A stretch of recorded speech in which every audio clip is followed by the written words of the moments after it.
தொடர் விடுமுறையை ஒட்டி நீலகிரி மாவட்டம் உதகையில் சுற்றுலா பயணிகள் குவிந்தனர். உதகைக்கு வருகை தந்த சுற்றுலா பயணிகள் அங்குள்ள அரசு தாவரவியல் பூங்கா, ரோஜா பூங்கா, படகு இல்லம், தொட்டபெட்டா சிகரம் உள்ளிட்டவைகளை கண்டு ரசித்தனர். உதகையை அடுத்த ஃபெர்ன்ஹில் பகுதியில் அமைந்துள்ள கர்நாடகா பூங்காவில் சுற்றுலா பயணிகள் வருகை அதிகரித்து காணப்பட்டது. பூங்காவில் உள்ள பெரிய புல்வெளி மைதானத்தில் விளையாடி மகிழ்ந்த சுற்றுலா பயணிகள் தொங்கு பாலத்தில் நடந்து சென்றும் புகைப்படம் எடுத்து மகிழ்ந்தனர். மேலும் படகு சவாரி செய்து இதமான காலநிலையை சுற்றுலா பயணிகள் அனுபவித்தனர்.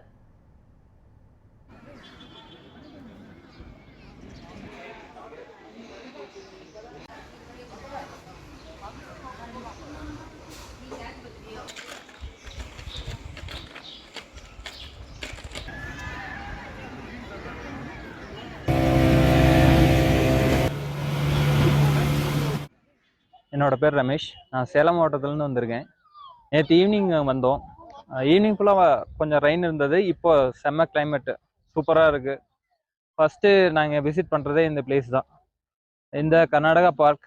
இங்கே வந்தது ஃபஸ்ட்டு நாங்கள் வந்ததுலேருந்தே ரொம்ப என்ஜாய்மெண்ட்டாக. உள்ளே பார்த்தீங்க அப்படின்னா ஃபுல் அண்ட் ஃபுல் வந்து க்ரீனிஷாக இருக்கும்.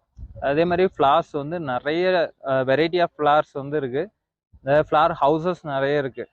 உள்ளே நீங்கள் வந்தீங்க அப்படின்னா டைம் போகிறதே தெரியாது. நாங்கள் மார்னிங் வந்தோம், ஆஃப்டர்நூன் ஆயிடுச்சு. இன்னுமே நாங்கள் இங்கேயே தான் சுற்றிட்டு இருக்கோம். அதாவது தொங்கு பாலம் ரொம்ப சூப்பராக இருக்குது. அது ஃபிஷ்ஷஸ் நிறைய இருக்குது.